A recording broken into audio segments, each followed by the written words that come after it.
만약 여러분이 살면서 뭐 로또에 1등 당첨되거나 아니면 어마어마한 액수를 이제 받게 되는 일이 소유하게 되는 일이 생기게 된다면 여러분은 가장 하고 싶은 일이 무엇입니까? 요새는 뭐 로또 1등 돼도 강남에 집 하나 장만하지 못하는 현실이지만 그래도 뭐 우리가 돈이 그렇게 생기면 뭘 하고 싶으세요? 저는 뭐 버킷리스트라고 하기까지는 좀 거창하지만 저에게 그럴 만한 돈이 생기면 제가 가장 먼저 하고 싶은 일이 뭐냐면 비즈니스석 한번 타보는 거. 1등석 한번 타보고 이제 긴 비행을 한번 해보는 거야. 유럽이나 뭐 미국이나 열 몇 시간. 그래서 너무나 편한 자리에서 좋은 대접을 받으면서 이렇게 한번 여행해보는 게 꿈 중에 하나입니다. 그래서 이제 공항에 가보면 이제 장거리 비행하고 오시는 분들이 많잖아요. 그분들의 표정이나 상태를 보면 저분은 비즈니스 탔구나. 이코노미 탔구나. 이게 구분이 된다 그러는 거예요. 이제 비즈니스 타신 분들은 편해. 열 몇 시간 해도 너무나 편해. 근데 이제 이코노미 타신 분들은 힘들어가지고 얼굴이 반은 늙어 있고 그래요. 한번 그러고 싶어요. 사실 우리가 그만한 능력이 있고 그만한 돈이 있고 또 그만한 재력이 있으면 그것으로 비즈니스석을 사거나 1등석을 타는 게 전혀 이상한 게 아니죠. 그렇죠? 되게 정상적인 일이에요. 그럴 만한 일입니다. 누구나 여건이 되고 상황이 되면 좋은 자리를 차지하고 싶고 또 거기서 그만한 대접을 받기를 원하는 거예요. 근데 오히려 여러분 그런 상황에서 나에게 돈이 있고 능력이 있고 다 갖췄는데 그런 것을 누리지 않고 그냥 지극히 평범한 삶을 살아가는 사람이 있다면 오히려 그 사람들이 더 미련하고 어리석다라고 우리는 생각할 수 있습니다.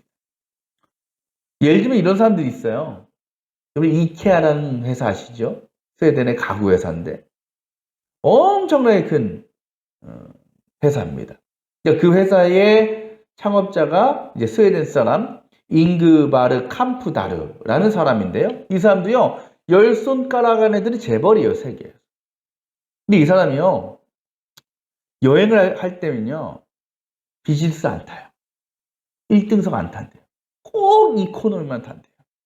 이해되십니까? 여러분, 워렌 버핏이라는 사람 아시잖아요. 유명한 기업가, 투자가. 이 사람이요, 그 사람 정도만 되면 뉴욕 맨하튼의 가장 비싼 건물 펜트하우스에는 살만한데 어디에 사냐면 미국의 오마하, 듣도 보도 못한 오마하라는 작은 시골 마을 2층 집에 살고 있다. 그리고 우리가 잘 아는 페이스북이라는 SNS를 창업한 마크 주커버그는 최근은 모르겠어요. 얼마 전까지 3천만 원짜리 일제 자가용을 타고 다녔다고 합니다. 여러분들은 이 사람들의 삶이 이해가 되셔요? 여러분 같으면 그렇게 살겠어요? 물론 검소하게 살고 알뜰하게 사는 거 좋죠. 근데 좀 심하잖아요. 그죠? 무슨 서민 체험하는 것도 아니고. 저 같으면 그렇게 못 살 것 같아요. 그리고 대부분의 사람들은 내가 가진 부와 명예와 능력을 과시도 하고 또 자랑하면서 사람들에게 부러움을 받기도 하고 또 때로는 높임받으며 살기를 원한다라는 것이죠. 그것이 상식이라는 거예요. 근데 오늘 말씀 보면 예수님은 그런 우리의 상식을 완전히 뒤엎어버리고 계셔요. 오늘 말씀 보니까 하루는 예수님께서 바리새파 지도자들과 함께 어떤 식사 자리에 초대받으셨습니다. 그러니까 식사 자리에 초대받으셨는데 예수님만 간 것이 아니라 그곳에 누구느냐? 바리새파 지도자들, 율법학자들이 같이 초대받은 거예요. 여러분, 우리가 어떤 모임이나 또 식사 자리에 가게 되면 가장 신경 쓰이는 문제 중에 하나가 뭐냐면 어디에 앉을까라는 거예요. 어느 자리에 앉을까. 우리가 가끔 세계 국가 정상들 회담 같은 거 하죠. 뭐 G7이나 OECD나 이러면 많은 국가 정상들이 모인단 말이에요. 사실 그거 보면 어느 나라 대통령이 제일 갑이에요? 미국이죠. 그래서 미국 대통령 꼭 중간에 서요. 근데 여러분, 거기서 누가 미국 대통령 옆에 서느냐, 가장 가까운 자리에 서느냐가 어떻게 보면 외교에 있어서 굉장히 중요한 거예요. 그래서 가까운 자리에 설수록 저 사람 미국 대통령 가깝구나, 친밀하구나라는 것을 우리가 볼 수 있다라는 거죠. 그러니까 자리라는 게 그게 중요한 거예요. 여러분, 예를 들어서 여러분이 누군가에게 초대를 받았어요. 근데 그 사람, 그 주인이 굉장히 유명한 사람이에요. 근데 그 사람한테 초대를 받으면 여러분, 어느 자리에 앉고 싶겠어요? 그 사람 옆자리에 앉고 싶겠죠. 그 자리를 우리는 상석이라고 불러요. 높은 자리라는 거예요. 근데 여러분, 그렇다고요, 모든 사람들이 그 자리를 차지할 수 있어요, 없어요? 없어요. 왜? 그 자리는 정해져 있기 때문에. 누가 앉을 수 있어요, 그 자리에? 그 주인과 가장 가까운 사람, 친밀한 사람이 그 자리를 차지할 수 있다는 거예요. 만약 여러분이, 제가 그 자리에 앉을 수 있다면요, 그것이 얼마나 우리에게 큰 자랑거리겠습니까? 큰 영광이겠습니까? 이 바리새인들도 똑같았어요. 7절 말씀 보니까요, 그들이 어디에 앉았다고 기록되고 있어요? 초청받은 사람들이 윗자리를 보고 골라 잡았다라는 거예요. 그러니까 이 사람들이 어디 앉기를 원한 거야? 제일 윗자리. 이 예수님 당시에 팔레스타인 지역에 모임을 하면 의자가 어떻게 돼 있냐면 이렇게 돼 있어요. 우리가 해리포터 이런 데서 보면 나오지만 U자가 거꾸로 된 상태, 이렇게 된 상태로 자리를 했거든요. 그 주인은 어디 앉느냐? 가장 꼭대기 위쪽에, 중앙에 앉아요. 그러면서 이제 양쪽으로 사람들이 앉을 거 아닙니까? 근데 그 자리에 누가 앉겠어요? 주인과 가까운 사람들, 친밀한 사람들이 그 순서대로 짜자자자작 앉는 거야. 그러니까 이 바리새인들이 앉으려고 했던 자리가 어디냐? 이 중앙에서 이 자리거나 이 자리예요. 가장 가까운 자리. 그리고 만약 그 자리에 앉는다는 것은, 그 자리를 차지할 수 있다는 것은 뭐냐면, 그 사람이 주인과 어떤 관계가 있는지, 그 사람의 지위나 명예나 권력이 어느 정도인지를 증명해 줄 수 있는 자리가 되는 거예요. 마치 미국 대통령 옆에 누가 앉느냐에 따라서 그 사람의 권위나 지위가 결정되는 것처럼. 지금 바리새인들이 그러고 있는 겁니다. 근데 그런 모습을 예수님께 딱 보시고 지적하시는 거예요. 비유를 들어가면서. 그 비유의 결론은 뭐냐? 너희들 높은 자리에 앉지 말아라라는 거예요. 높은 자리에 앉지 말아라. 왜 그럴까?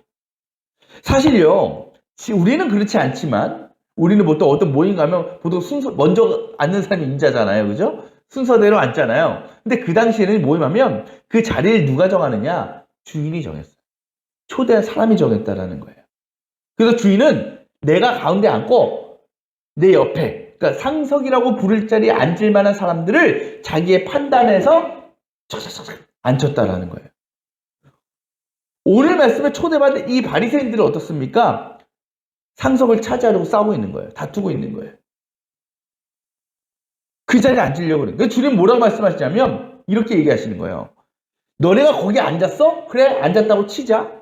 근데 만약에 뒤에 이어서 다른 손님이 왔어.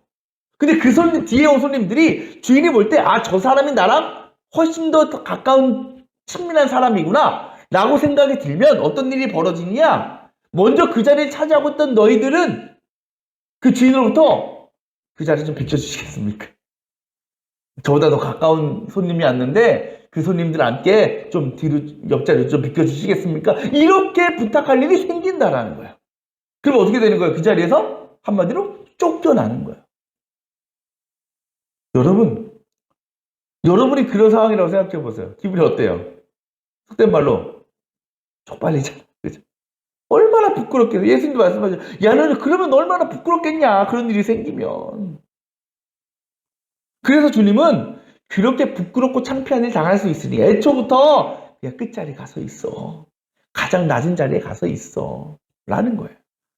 근데 여러분, 우리가 생각해 볼 때 정말 별 볼 일 없는 사람, 그럴 말 하지 못한 사람이 높은 자리를 차지하고 앉아있으면 그 문제가 돼요.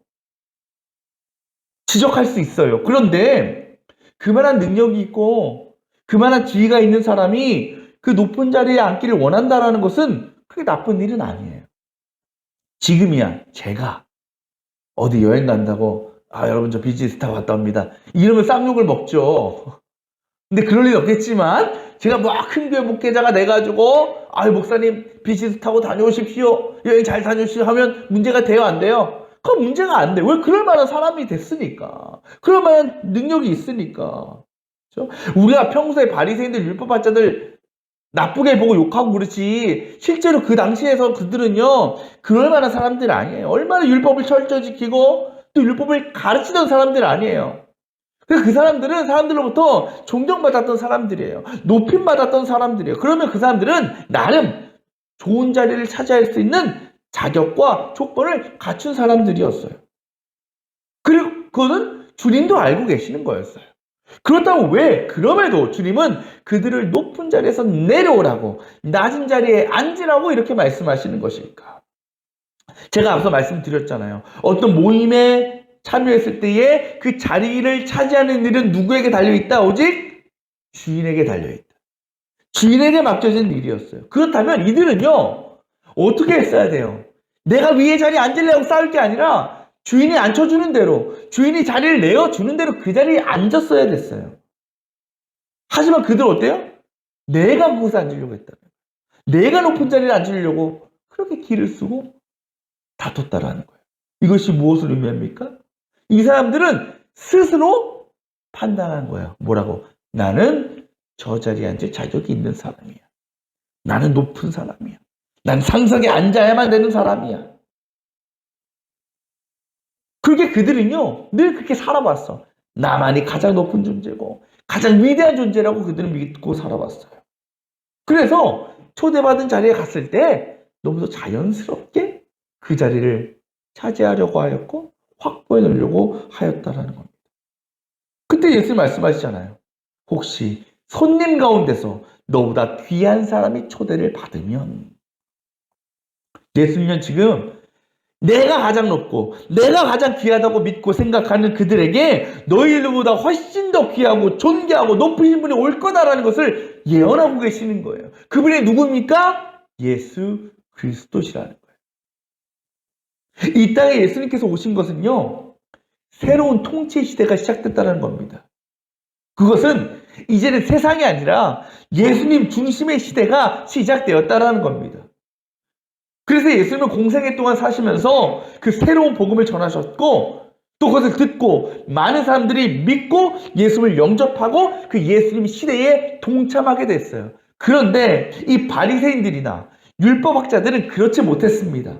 그들은 끝까지 예수님을 인정하지 않고 거부했습니다. 그래서 예수의 말씀과 예수의 가르침이 아니라 율법의 행위를 통해서 자신의 의를 드러내려고 하였고 높임 받으려고 하였어요. 근데 여러분 우리에게도 이들과 같은 모습이 있다는 겁니다. 그저 세상과 사람들로부터 인정과 높임을 받고 그저 세상적으로 높은 자리를 차지하기 위해서 온갖 수단과 방법을 사용하는 우리의 모습이 있다는 거예요. 그저 나를 자랑하고 나를 드러내는 것이 삶의 목적이 되고 그것이 나의 가치와 존재를 증명해 주는 것이라고 믿고 살아가는 사람들이 너무나 많다는 겁니다. 하지만 정말 그렇습니까? 높은 위치에 있다고 그 사람이 정말 높은 사람일까요? 좋은 차를 탄다고 그 사람이 좋은 사람일까요? 비싼 집에 산다고 그 사람이 그만한 가치가 있는 사람이라고 우리가 말할 수 있겠습니까? 우리의 배경이, 우리의 소유가, 우리의 능력이 절대로 우리의 존재를, 가치를 증명해 주는 것이 아니에요. 그것이 절대로 우리를 높여주고 우리를 세워주는 것이 아니라는 겁니다. 정말 우리가 세상으로부터 높임을 받고 인정을 받으려면 우리가 해야 될 일은 무엇이냐? 높은 자리에 앉고 강한 지위를 얻고 많은 부를 누리는 것이 아니라 바로 이 세상이 아닌 예수 그리스도의 시대를 사랑하는 하나님의 백성으로서 세상과는 구별된 거룩함을 드러내며 살아가는 거라는 거예요. 그 대표적인 모습은 뭐냐? 낮아지는 것이다. 겸손해지는 것이다 라는 것. 예수를 믿지 않는 사람들, 복음을 모르는 사람들은요 1등만을 위해 달려가요. 늘 내 것을 자랑하면서 그것으로 내 존재감을 드러내려고 합니다. 하지만 우리 그리스도인들은 달라야 돼요. 성도의 삶의 목적은 내 자신이 아니라 하나님의 영광을 위한 것이기 때문에 그렇습니다. 때문에 우리의 기준은요, 얼마나 많이 가졌는가, 얼마나 높은 자리에 앉아 있는가가 결코 아니라는 겁니다. 그러한 세상적인 기준이 절대로 우리를 판단하거나 우리의 가치를 평가할 수 없는 겁니다. 그것은 마치 초대받은 자리에서 스스로 높은 자리를 차지하려고 치열하게 다투고 싸우는 바리새인들과 다르지 않습니다. 우리 자신의 가치와 우리의 존재를 판단하는 기준은 여러분, 내 생각이 아니에요. 내 뜻이 아니에요. 바로 예수 그리스도시라는 겁니다. 곧 우리가 예수님 앞에서 우리의 모습을 비추어 볼 때에, 또 예수의 말씀 앞에서 우리의 삶을 돌아볼 때에 비로소 우리는 진짜 나의 모습이 어떠한지를 발견할 수 있다는 겁니다. 여러분, 예수 앞에서, 그 말씀 앞에서 여러분을 비춰보세요. 여러분의 삶을 돌아보세요. 우리가 그렇게 잘났을까요? 우리가 마땅히 높은 자리에 앉을 만한 그런 존재라고 여러분 생각이 되십니까? 결코 그럴 수 없습니다. 우리는 예수 앞에서 너무나 부끄럽고 너무나 연약한 존재일 수밖에 없습니다. 그 무엇 하나 자랑할 것 없는 추악한 죄인의 모습일 수밖에 없는 것이에요. 그리고 우리는 주님 앞에 저절로 낮아질 수밖에 없고 겸손해질 수밖에 없어요. 주님 앞에 엎드릴 수밖에 없고 굴복할 수밖에 없어요. 그것도 무엇을 의미하느냐? 우리는 주님을 의지할 수밖에 없다는 거예요. 주님이 아니면 살 수 없는 존재가 우리 자신이라는 겁니다. 곧 우리는 가장 낮은 자리에 앉을 수밖에 없는 그런 존재라는 것을 우리는 주님 앞에서 발견할 수 있는 것입니다. 지금 여러분은 어느 자리에 앉기를 원하고 계십니까? 여전히 세상적으로 높은 자리, 상석을 차지하기를 원하면서 그것을 통해 내 자신을 자랑하고 드러내려 하고 있지는 않습니까? 주님이 계셔야 할 가장 높은 자리, 가장 존귀한 자리를 내가 차지해버리고 내가 뺏어버리고 그게 진짜 내 모습이라고 착각하면서 그렇게 살아가고 있지는 않은가? 옛말에 이런 말이 있죠. 호랑이는 죽어서 가죽을 남기고 사람은 죽어서 뭘 남겨? 이름을 남긴다. 여러분, 이름을 남긴다는 게 어떤 의미입니까? 사람들에게 오래도록 기억되는 존재라는 거예요. 기념이 되는 존재라는 거예요. 여러분, 이게 얼마나 존귀한 일일까? 우리가 세상을 떠나서도 남은 사람들에게, 자녀들에게 아, 저 사람 참 잘 살았지. 참 겸손했지. 참 믿음 잘 지키며 살았지. 그 사람 믿음 우리가 따라가면서 그것이 만약 부모라면 우리 부모가 살았던 그 믿음의 삶 내가 또 기억하면서 마음에 품고 내가 살아야지. 그런 존재가 되면 얼마나 우리가 좋을까요? 얼마나 이 세상의 삶이 보람이 있을까? 여러분, 그것만큼 우리에게 영광이 되고 기쁨이 되는 일이 없어요. 여러분, 그 일은요, 돈으로, 권력으로, 지위로 우리가 얻어지는 것이 아니에요. 물론 높은 자리에 앉고 많은 것을 소유하고 또 누리고 사는 일이 절대 나쁜 게 아니에요. 그 일 자체는. 저도 그러고 싶거든요. 여러분도 그러고 싶잖아요. 그렇죠? 그게 죄도 아니에요. 굳이 그런 일이 생기면 거부할 일이 아니에요. 여러분이 로또 1등 당첨됐어. 이런 돈 저에게 필요 없습니다, 주님. 저는 돈으로 모든 것을 평가하지 않습니다. 다 나눠주겠습니다. 이럴 필요는 없어요. 쓰면 돼. 근데 여러분, 문제는 뭐냐? 그 자체가 우리의 삶의 이유가 되기 때문에 그게 문제예요.